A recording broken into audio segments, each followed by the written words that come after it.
Dostlar, ben deve üstündeyim. Pustinya Sahara'da. Ben 2-3 minut içinden sonra oturuyorum bu deve üstünde ama çok terledim. Selam dostlar. Ben isterim gezinmeye devede. Onuştan giydim böyle bir Portal de Ciscavama. İlk sene bu yaşamımda benim oluyor. Onuştan isterim bakma ne olacak ileri doğru. Gelin benimle ardıma da bakacağız bile.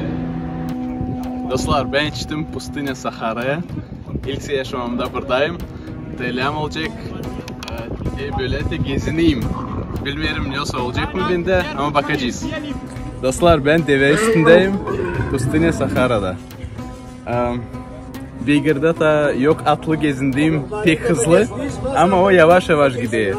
Burada pustinya içinde develer üstünde var, nasıl çok uzak gitmeyen çünkü onlar varınca bir set içsinler çok su ve sonra sunakinde diyeceğiz bu suyu da gitsinler uzak yola. Ben 2-3 minut içinden sonra oturuyorum bu deve üstünde ama çok terledim.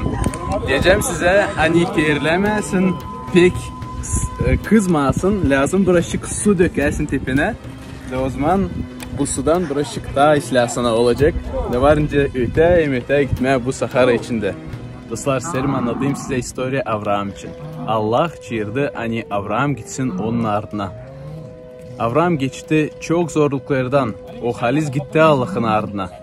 Ve ben bakıyorum bu develere de getirdim aklıma, hani halis Avraham da develerin üstünde bezbelli giderdi, o yerlere nere Allah onu götürerdi.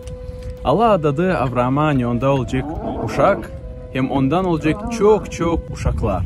Halis 100 yıl oldu Avrahama, açan onda oldu ilk onun uşağı. Allah tuttu kendi lafını. İsterim söylemeye size de hani siz inanarsanız Allah'a, Allah tutar kendi lafını. De o ader bize şimdi hani biz inanarsak İsus Hristos'a hem inanarsak Allah'a hani bizde olacak diveç yaşamak. Halis inanın Allah'a, gidin onun ardına, tutun ondan, de o verecek size halis yaşamak. Kalın sağlıcakla. Beğendiyseniz bu videoyu Sahara'dan koyun like, yazın komentarı.